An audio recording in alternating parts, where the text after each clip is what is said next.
Hello everybody and welcome back. Thank you very much for joining me.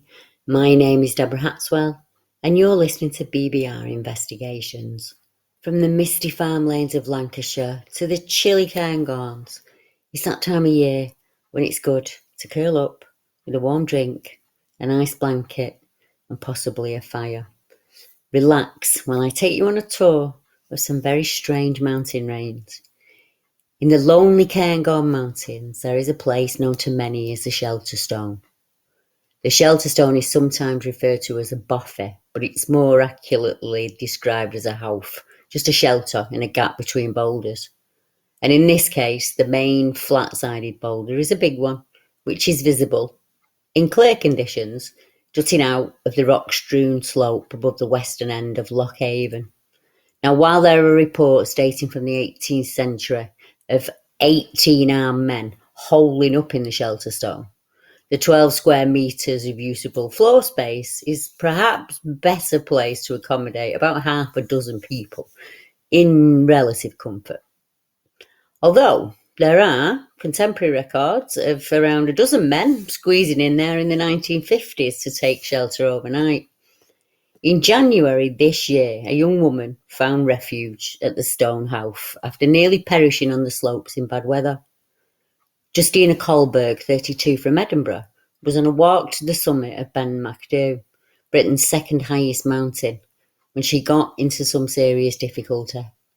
She turned back due to fog, but she lost her bearings, and Justina ended up at Loch Haven. She sought refuge at the Shelter Stone. It was getting dark, and she thought the safest option was to shelter for the night. Fortunately for her, other hill walkers had left a survival blanket and other blankets at the stone for use in an emergency. Justina, who had set out on her walk on Wednesday morning, said, "Thank God that they'd left them there. I have never been this close to death. I thought I had a 50-50 chance of survival." There's a small rock cairn perched on top of the Shelter Stone for weary travellers and climbers alike to spot. Although it could be said, there are other visitors to the shelter, who for all they walk the slopes, they're not human in any way. Many visitors to the area have experienced some similar crunching footsteps, feelings of being watched or followed, and in some cases, a creature sometimes described as looking like a yeti is seen. Nestled in the Cairngorm Mountains that are said to be the home of the Big Grey Man, the Shelter Stone has some strange stories attached to it.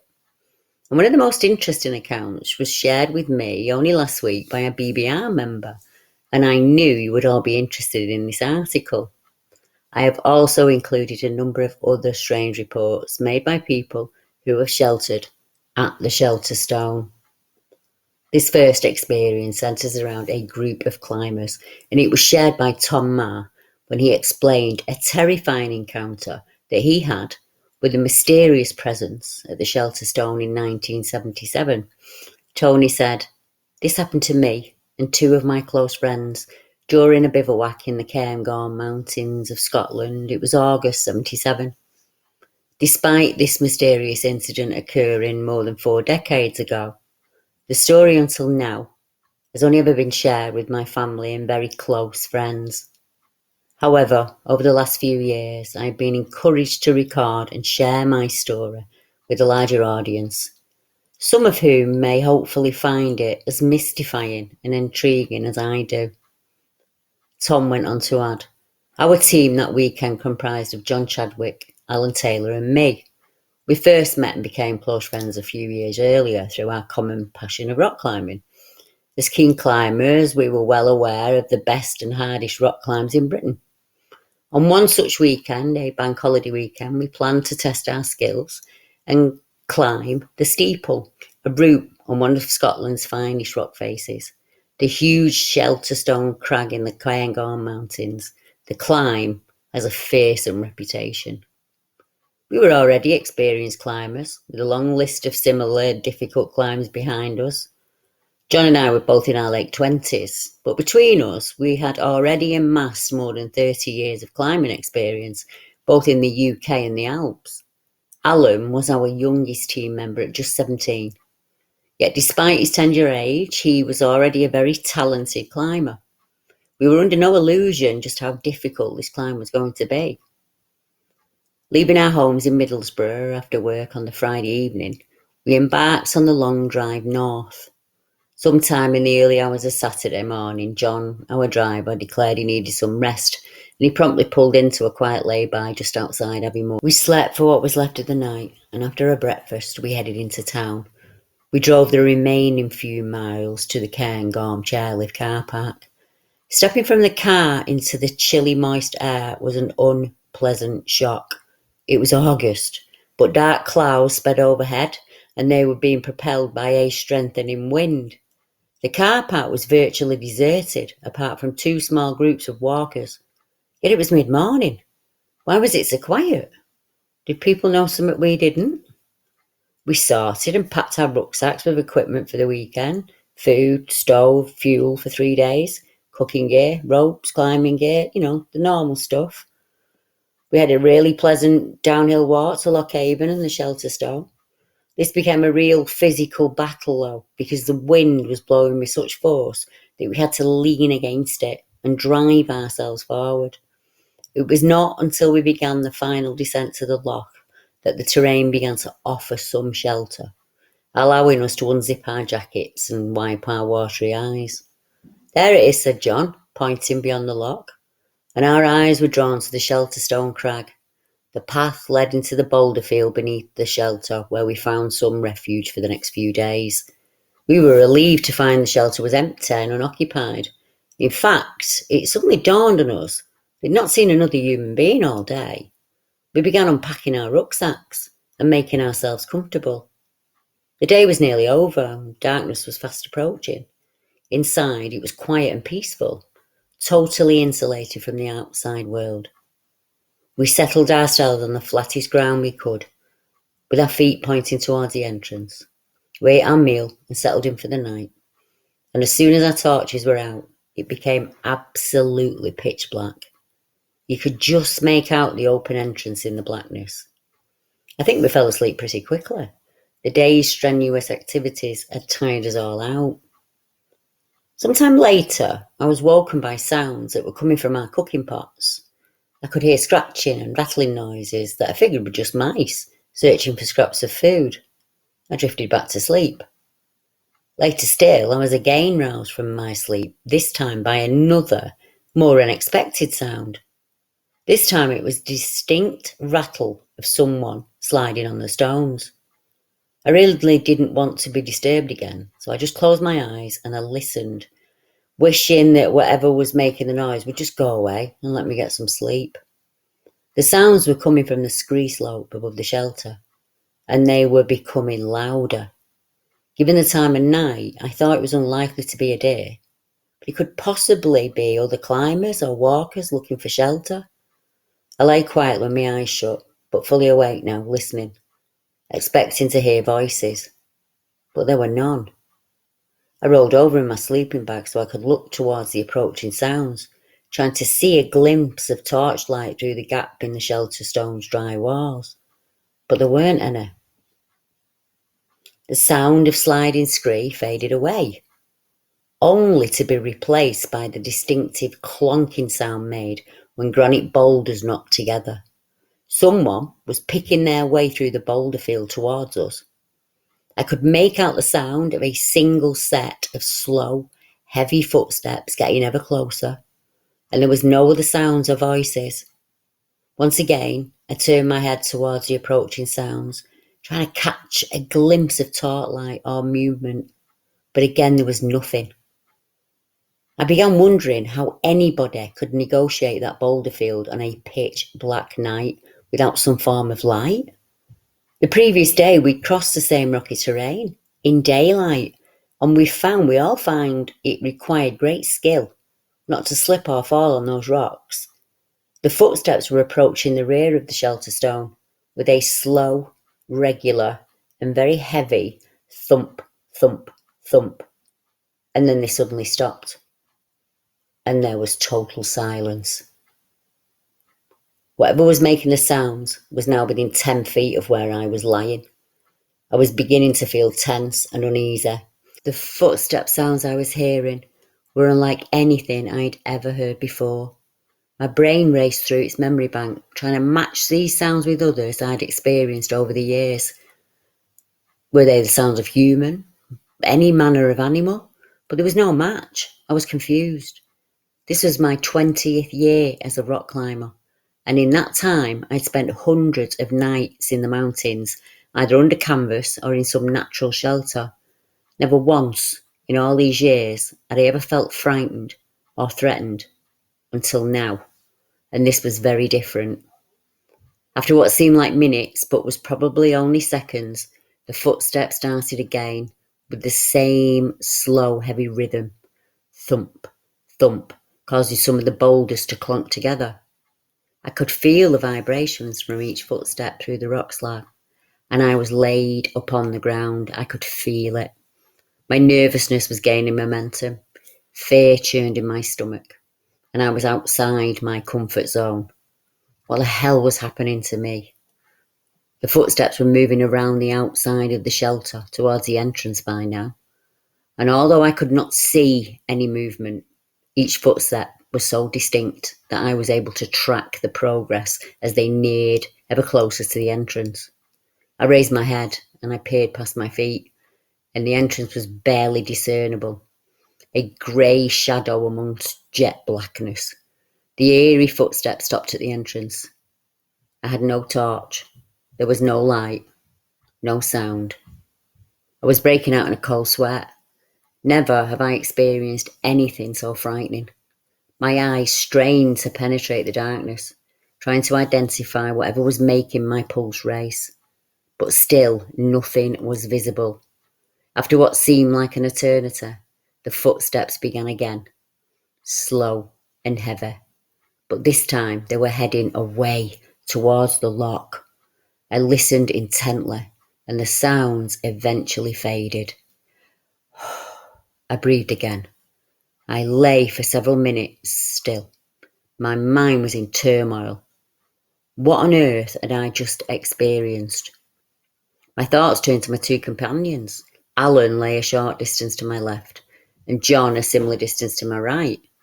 I listened for any movement or indication that they were awake, but they both appeared sound asleep.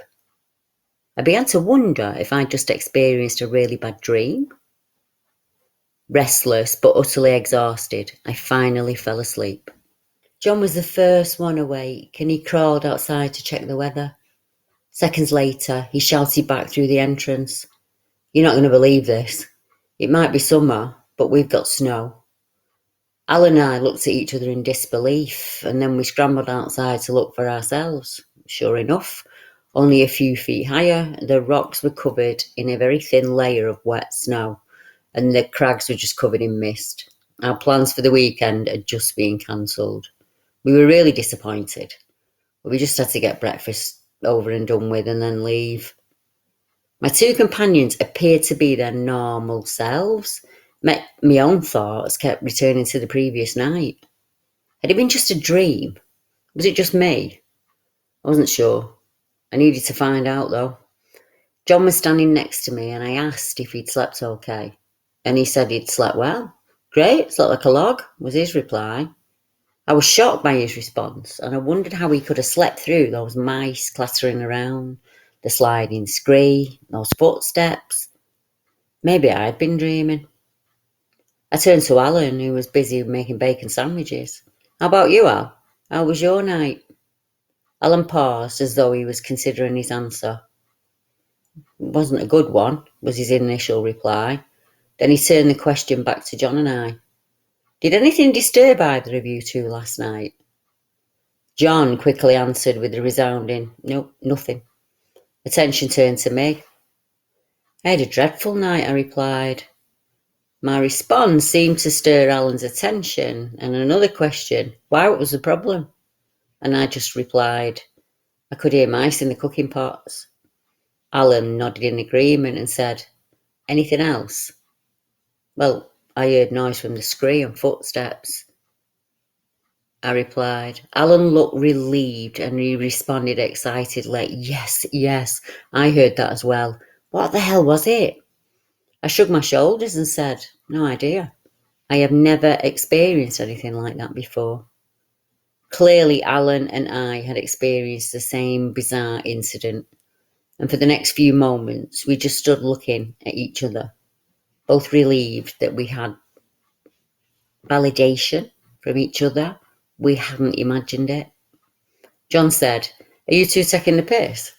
And I could tell by the expression on his face that he was clearly confused by what he was hearing, and he obviously thought we were trying to wind him up.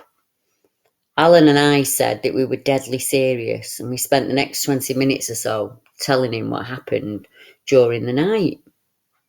I was keen to hear more of Alan's thoughts, and I asked him to recall what he felt when the footsteps moved around the shelter and stopped at the entrance. He said, "I was absolutely terrified." "Could you see anything?" I said. And he said, "No, nothing." And to be honest, as soon as I heard those scary footsteps, I reached out of my sleeping bag and picked up a rock. I was ready to throw it at anything that came through that entrance. "I was petrified," said Alan. "What the hell was it?" All three of us were confused by what had occurred, and we decided to retrace the route taken by the footsteps to see if we could establish what had walked by that night. Negotiating the wet and slippery boulders around the shelter stone made us aware that whatever had crossed that same rocky terrain the previous night, without a torch and at a steady pace, had either been very sure-footed or possessed incredible nocturnal abilities. We searched around those boulders looking for footprints or any sign of passage, human, animal or otherwise, and we found nothing. As we stood next to the rear of the shelter, it became disturbingly clear that the footsteps had come within 6 feet of where we'd been sleeping. In an attempt to recreate the heavy footsteps down, I moved about on the boulders while Alan listened. But to our surprise, we found that my 10.5 stone weight was not enough to produce any sound. We turned our attention to creating the sound of the boulders crashing together. And again, we quickly discovered that to create a similar sound required the combined weight of two of us to knock the boulders together. We were all confused. What on earth had passed during the night? A sudden gust of icy wind caught me by surprise, making me shiver, and it focused my mind. The weather was deteriorating rapidly. Snow began to carpet the ground, preventing any further investigations. With no prospects of climbing, we packed up our equipment and set off back to the car. The trek over Cairngorm was uneventful, just hard physical effort in the snow. The strong wind we had struggled against on the walk in was now at our backs, and it was assisting us now. As we walked, Alan and I continued to swap thoughts about the previous night. Sometime later, I was recalling the events of that night to some of my climbing friends, and I was telling them just how frightening the experience had been. And one of them said that he'd read a book on early Scottish mountaineering, and he'd read about the big grey man. And it's supposed to be a legend about a hairy figure that haunts the mountains. The story goes that in November 1925, a highly respected climber, Professor Norman Collar, was invited to speak at the Cairngorm Club annual dinner. During his speech, the professor made public for the very first time an account of a terrifying experience he'd had 35 years earlier. The professor was apparently walking alone in thick mist near the summit when he heard something other than his own footsteps. To his surprise, he was hearing the crunch of heavier footsteps on the path behind him. It sounded as if something was keeping pace with him, but whether it was only took one stride to every 3 or 4 of his. Collar kept looking back, trying to glimpse what was making a sound, but he could only see mist. He admitted that he felt a presence, and he became gripped by fear. Taking to his heels, he fled down the mountain without looking back. And when closing his speech to the bewildered audience, the professor added, "I will never again venture back to that place alone." The story from this otherwise sensible man of standing encouraged others with similar experiences to emerge from the shadows and share their own experiences with him. The big grey man story is now well established in popular folklore, and these stories range from sightings of a huge, hairy ape-like creature, whereas others only report hearing heavy, scary footsteps or becoming overwhelmed and fearful, just as Alan and I had, said Tom. Unfortunately, despite the increasing number of so-called big grey man encounters, no one has been able to provide any physical evidence to prove or disprove either way the existence of the big grey man.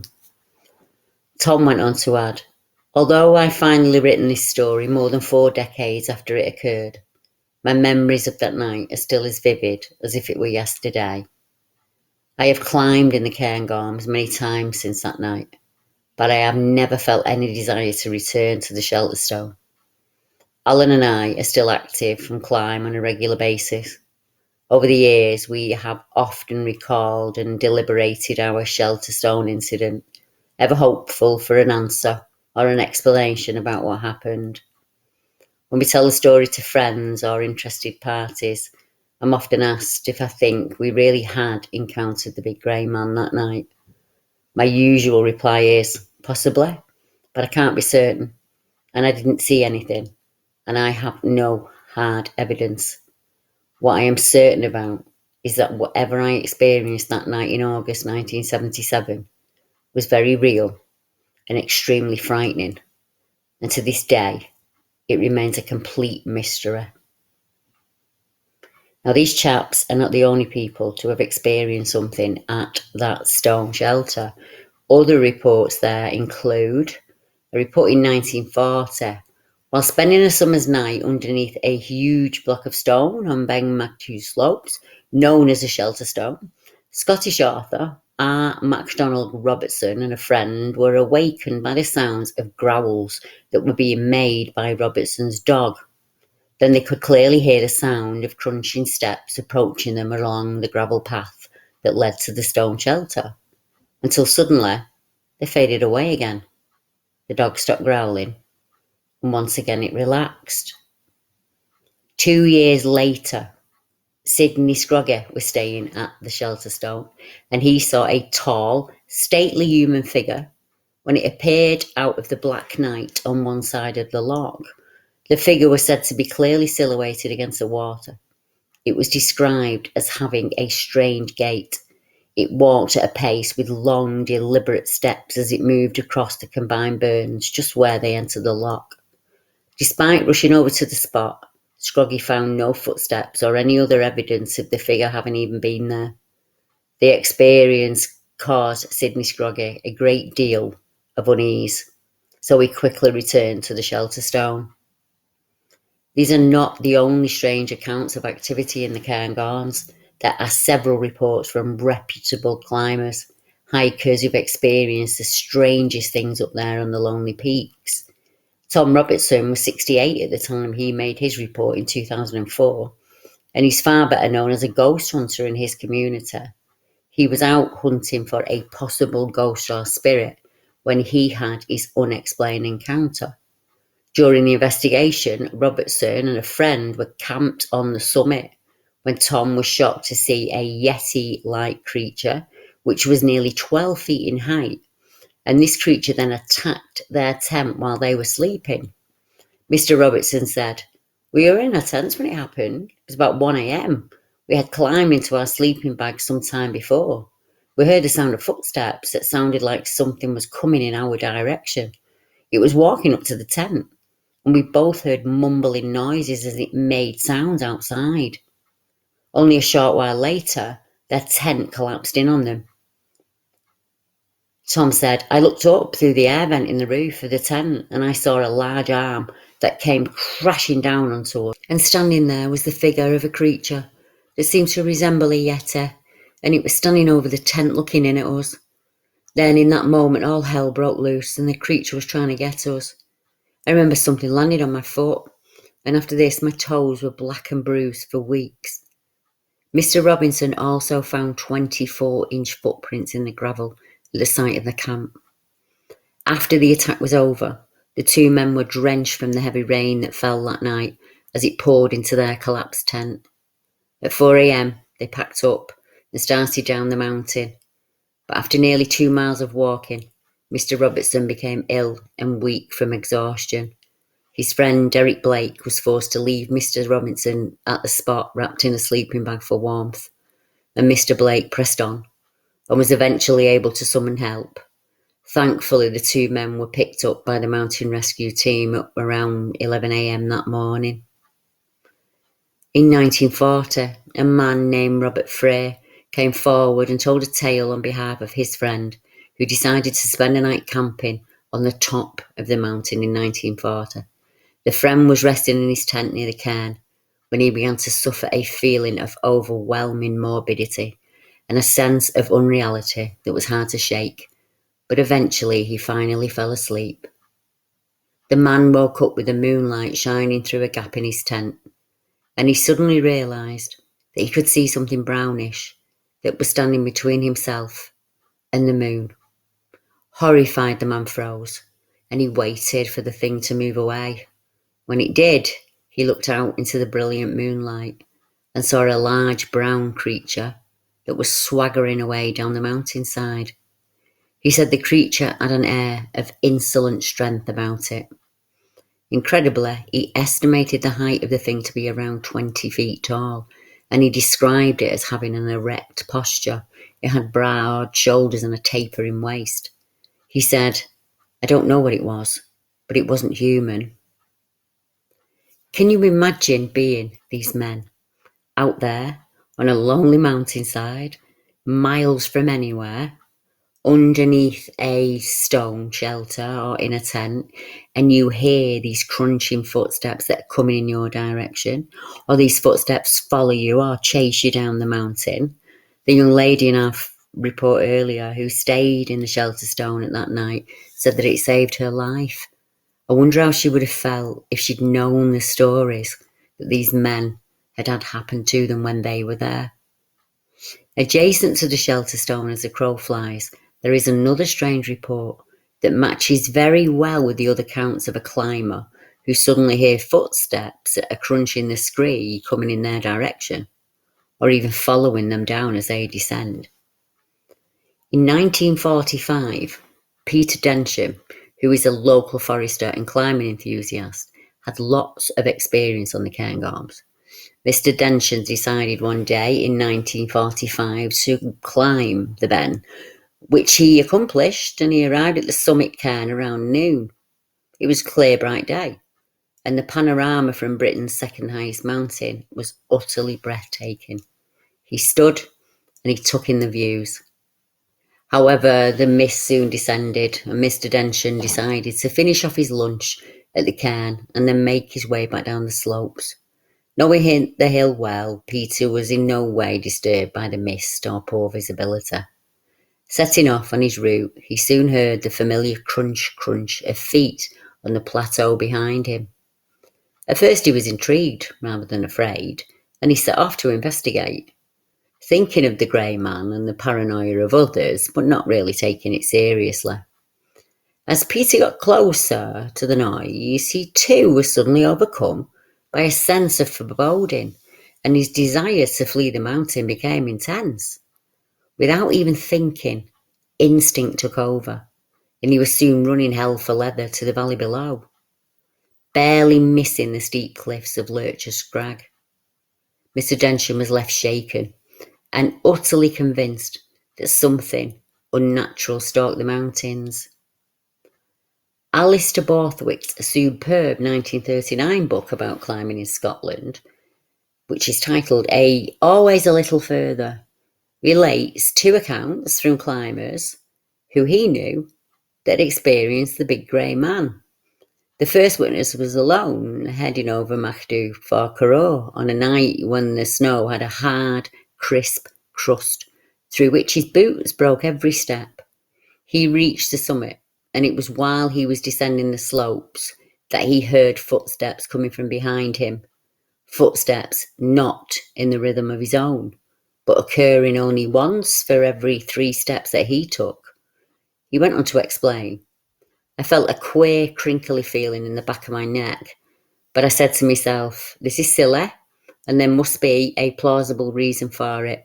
So I stopped, and the footsteps stopped. And I sat down, trying to reason it out. I could see nothing. There was a moon about somewhere, but the mist was fairly thick. The only thing I could think of was that when my boots broke through the snow crust, they made some sort of echo, and that was what I was hearing. But then every step should have been echoed, and not just this regular 1 in 3. I was scared stiff. I got up and I walked on, trying hard not to look behind me. I got down all right. The footsteps stopped about 1,000 feet above, and I didn't run. But if anything had said so much as boo behind me, I'd have been down the corral like a streak of lightning. The second man's experience was roughly similar. He was also on the ben and alone when he also heard footsteps. The man was climbing in daylight in the summer, but so dense was the mist that he was working by compass, and visibility was almost as poor as it would have been on a winter's night. The footsteps he heard were made by something or someone trudging up the fine scree, which are all over the upper parts of the mountain.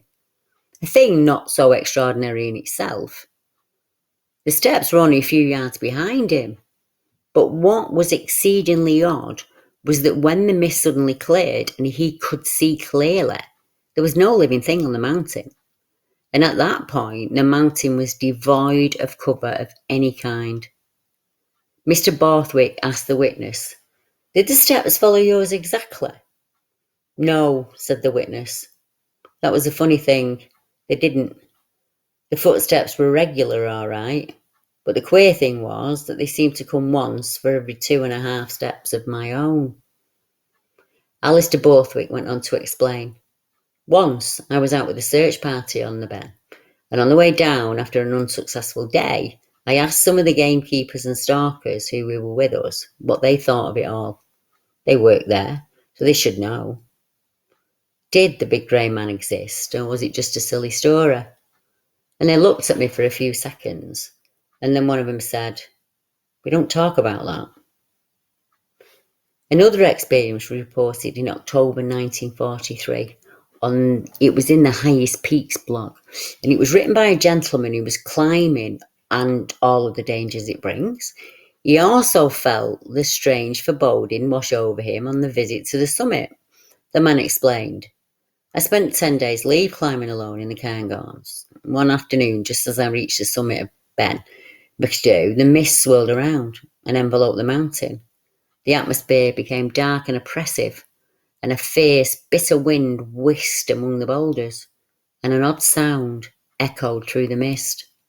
The sound was that of a loud footstep, or so it seemed, and then another, and another, and they kept being heard, until a strange shape loomed up from the mist. The figure receded, and then suddenly came charging at him. He said, without hesitation, I pulled out a revolver, and I fired 3 times at that figure. And it still came towards me after even firing those shots. I turned and I hared it down the path, reaching Glen Derry in a time that I've never bettered since. And you may ask, was it really the Fear Laith? Frankly, I think that it was. The sound of following footsteps seems to be a pattern in all of these accounts. I wonder how many other climbers and visitors to the mountains have heard that same footstep behind them, and they've just disregarded it, thinking it was another climber. Or were they spooked by it, but they've never shared their experience outside of family or friends? We just don't know. There could be so many of them out there. I found another report from a gentleman that happened in 1988, and he was also on Ben Machdhu, and he said, I was climbing back down when I experienced the footstep phenomenon mentioned by others. It was pretty misty and I was alone, but it was like something was following behind me, only 10 metres or so back. It felt like it was keeping track of me as I walked. I backtracked to see if anyone was there, but I didn't see anything or anyone. But it was weird enough to scare me. I was particularly scared as the sounds occurred both when I was moving or when I was stationary. And it was only after I told the story to a Glasgow chap who is my cousin, years later, that I first heard about the big grey man. What stalks the scree piles watching travellers as they sleep, and what crunches behind them as they walk? I came across one local legend from the lochs around the area, and it's a tale of the Badach. The Badach are ghosts which once frequented Loch Garten and the surrounding areas, including the anonymously named Loch of the Curse, was said to be a frightening sight. I bet he was. The phantom being would appear as a glowing, gigantic white entity, roaming the countryside at night, warning anyone he met with a high-pitched scream of their approaching death. Could this entity be our grey man, hidden in the mist? Or is this a being that can change its appearance or even cloak itself entirely, as it's often heard rather than seen? The west side of the loch was believed to be the home of the king of the fairies, while the east side was guarded by the spectre of the Bloody Hand, a gigantic figure of a man in Highland warrior dress who had but one hand dripping with blood, and he would challenge anyone he met with a fight to the death. But by contrast, he was champion of animals, being a guardian of deer and other wild creatures. Before we finish, I'd like to share a report from Christmas Day in 2012, when a young girl and her parents witnessed a strange set of lights in the sky, and I will explain. If the creature on Ben Machdu, or if the creature in the Cairn Gauns is dimensional in some way, I need to be looking at energy. And mountains are like pyramids. The higher you go up, the stronger the energy is. So we know that there are strange paranormal and cryptid reports there. But are there any UFO reports there? And the answer to that is yes. Here's just one of them. A young lady made this report, and she said, "Tonight, while driving home from the back roads on Glen Mhor, my family and I noticed two bright lights in the sky. They were overly bright, so as we approached our home in Glen Mhor, we noticed they were moving closer to our home. Both objects were quite low in the sky, due to the starting of a light snowfall and some fog. I tried to record the objects on my phone, but my smartphone would not cooperate. I got 3 blurry pictures, but all you can see is a lighted object in the sky. There were other people across from our home that pulled up their car and got out, and they were looking at these flying objects also. We watched them for about 8 minutes or so before they proceeded to go back into the sky southwards. There was a man who replied to this lady's post, and he had some information of his own to add, and he said, I saw those lights, but I saw them from a different vantage point. And my friend saw the lights in Glen Mhor. For him, it was about 9:15 when they appeared, and they were orange lights in pairs. He saw 4 sets of them. They'd move up slowly and then just disappear. They were too slow to be flares, and they were not lanterns. And it would end with one light moving in a different direction than the rest of them. He actually got a video of them and he showed it to me, and I can't explain what they were. The objects looked like burning flames, and they were orange and flickered like the fire. These lights seemed to have appeared right in the middle of the sky. They didn't float up from the ground like a flare or a lantern would. All of the objects moved in the exact line that the other did, almost in unison, and they all disappeared at once in the same spot. That tells me that energy is at play here somewhere. Natural earth energy. And if those mountains have got granite or quartz in them, that would intensify it even more. So if you fancy a spot of climbing or a sky watch, then the Cairn Gauns is the place to head. I like my camping trips without added footsteps, strange lights, howls and impossible creatures. So if you go and you hear the ominous sound of crunching feet, please feel free to let me know. Thank you for joining me tonight. I look forward to our weekly get-togethers so much. I'll be back at the same time next week with more fascinating tales of the strange. Please check out my Patreon site for early exclusive sighting report videos and witness interviews. or share with a friend or family members. I wish you peace and tranquility for this week, and I will catch you all next time. Good night, everyone.